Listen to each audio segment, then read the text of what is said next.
Hello दोस्तों, नमस्कार। SM किसी चैनल में मैं आप सभी लोगों का दिल से बहुत बहुत स्वागत करता हूं।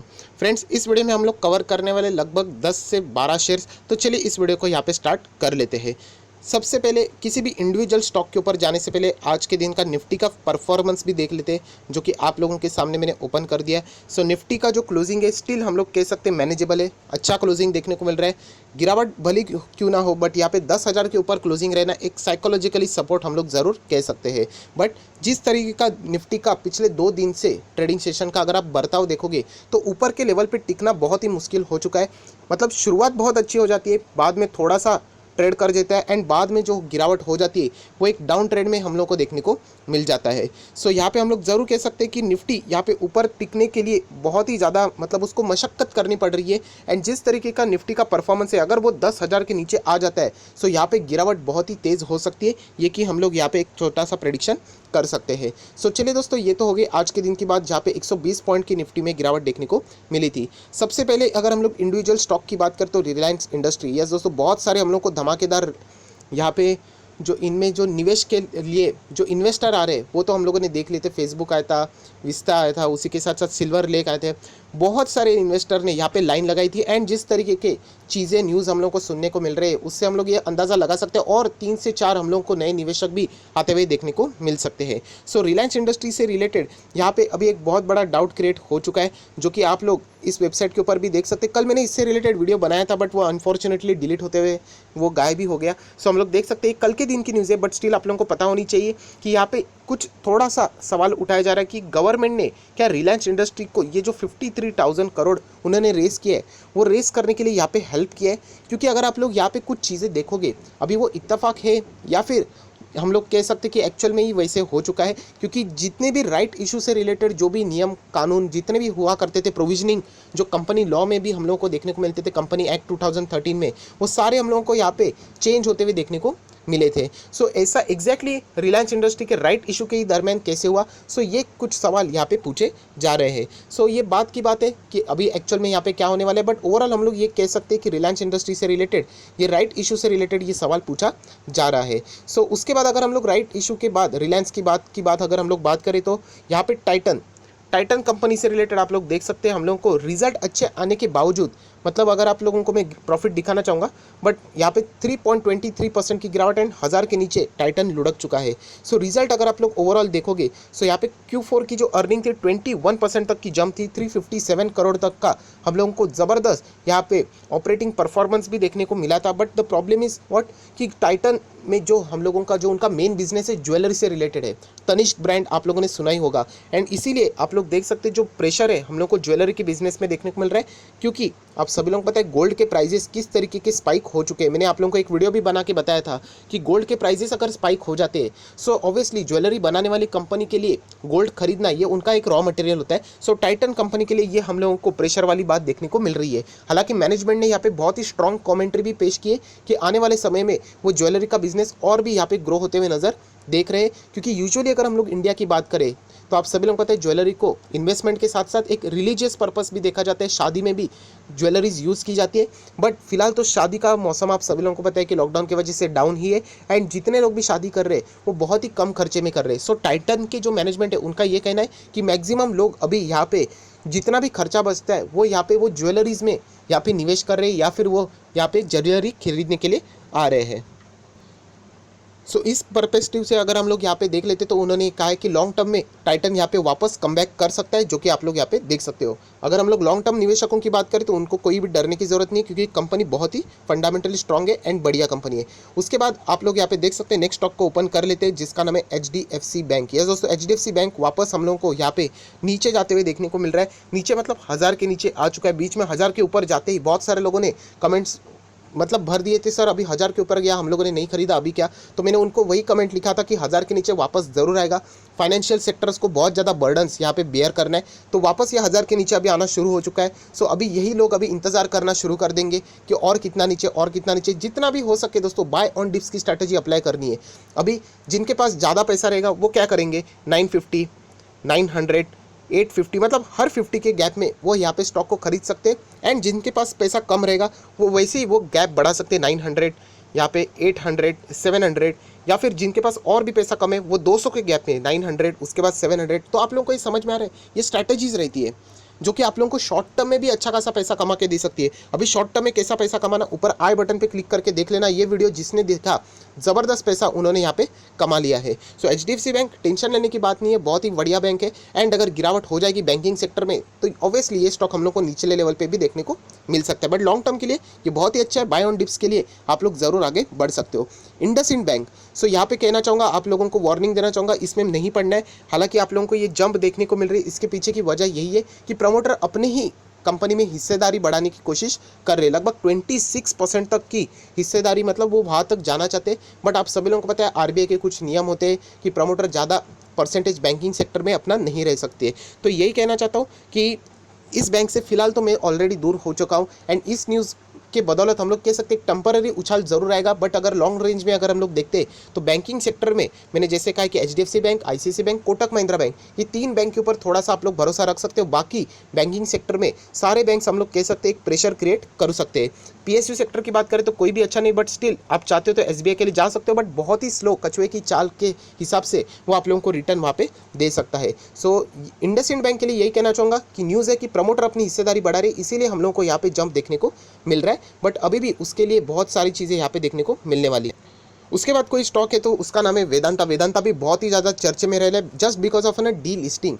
हालांकि अगर हम लोग बात करें, अगर सिर्फ रिटेल निवेशक अगर ये स्टॉक में होते ना तो आराम से यहाँ पे क्या कर देते, रिटेल निवेशकों को एग्जिट करवा सकते थे। स्टॉक को कंसिस्टेंटली गिरा देने का, सेल करने का, तो रिटेल निवेशक खुद ब खुद यहाँ पे एग्जिट हो जाते थे। बट इस वक्त आप सभी लोगों को पता है डी लिस्टिंग का जो खेल है, यहाँ पे हम लोग को म्यूचुअल फंड भी देखने को मिलने वाले हैं, फॉरेन निवेशक भी देखने को मिलने वाले, domestic institutional investor, financial institutions, insurance company, ये सारे यहाँ पे वेदांता में हिस्सेदारी खरीद के बैठे हुए हैं। सो रिटेल निवेशक इस वक्त अकेला नहीं है। एंड इसीलिए मैंने कल कहा था कि बहुत बड़ा गेम हम लोग को वेदांता में देखने को मिल रहा है। एंड उसका डिटेल एक्सप्लेनेशन भी मैंने कल के वीडियो में आप लोगों को पेश कर दिया है। वो वाला भी चीज़ अगर आपको देखनी है डिटेल एक्सप्लेनेशन क्या है तो ऊपर आई बटन पे क्लिक करके वाला वीडियो आप देख सकते हो। बहुत ही एजुकेटेड वीडियो है, आप लोग वही पे जाके वहाँ पे उसको चेकआउट कर सकते हो। उसके बाद हम लोग आ जाएंगे यहाँ पे वोडाफोन आइडिया के ऊपर। यस दोस्तों, वोडाफोन आइडिया के ऊपर अगर आप लोग एक नज़र डालोगे तो आप लोग यहाँ पे देख सकते हो, यहाँ पे हम लोग को देखने को मिला है लोअर सर्किट। यस दोस्तों, यहाँ पे हम लोग को 9 रुपये पे लोअर सर्किट देखने को मिला फर्स्ट टाइम।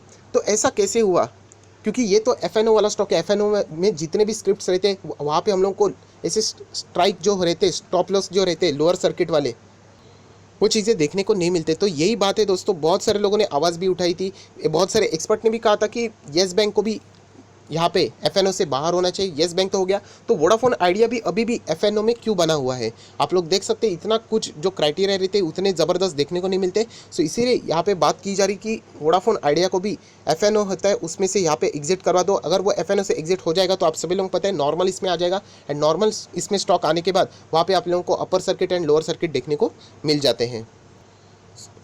सो ये न्यूज़ डेफिनेटली वोडाफोन आइडिया के लिए नेगेटिव साबित हो सकती है। एंड इसीलिए हम लोगों को 16.5% से भी ज़्यादा की गिरावट वोडाफोन आइडिया में देखने को मिल रही है। ये कंप्लीटली गैम्बलिंग वाला स्टॉक है, मतलब लग गया तो लग गया तुक्का, वरना सारा का सारा पैसा आप लोगों का लेके जा सकता है। कोई भी न्यूज़ आ जाती है उसके ऊपर ये मोमेंटम क्रिएट कर लेता है। उसी के साथ साथ ट्राइडेंट लिमिटेड, ये भी मैं बार बार रोज़ डेली बेसिस के ऊपर मैं इनको इसीलिए ऐड करता हूँ क्योंकि जो कमेंट्स आते हैं बहुत ही डरावने वाले होते हैं कि यहाँ पे मैं 10,000 20,000, ऐसा बिल्कुल भी नहीं करना है। मुझे पता है आप लोग नए हो स्टॉक मार्केट में, इतना बड़ा अमाउंट नहीं फंसाना है। 10,000 आप लगाने के बाद यस क्वांटिटी आप लोगों को भर भर के मिलेंगे, बट उसका कोई भी फ़ायदा नहीं होता है। आप लोगों ने यहाँ पे जो अच्छे स्टॉक है जो कि अभी आप लोगों को सस्ते दाम में मिल रहे हैं, मैंने बहुत सारे वीडियोस बनाए हैं कि अच्छे स्टॉक आप लोगों को सस्ते दाम में मिल रहे हैं। 5,000 का स्टॉक 2,500 में, 2,500 का स्टॉक 1,000 में, जो 2,000 का स्टॉक 1,000 के भी नीचे। तो ऐसे स्टॉक में आप लोगों ने जाना चाहिए। सो ट्राइडेंट में अगर आप लोगों को लगाना है तो मैं ऑलरेडी बता चुका हूँ, ऐसा पैसा लगा देना कि कल अगर वो पूरा जीरो भी हो गया, ट्राइडेंट लिमिटेड बंद भी हो गया, तो भी आप लोगों के फाइनेंशियल कंडीशन के ऊपर कोई भी फ़र्क नहीं पड़ना चाहिए। सो ऐसी पैसा ही आप लोगों ने पेनी स्टॉक के ऊपर लगाना चाहिए क्योंकि इनका जो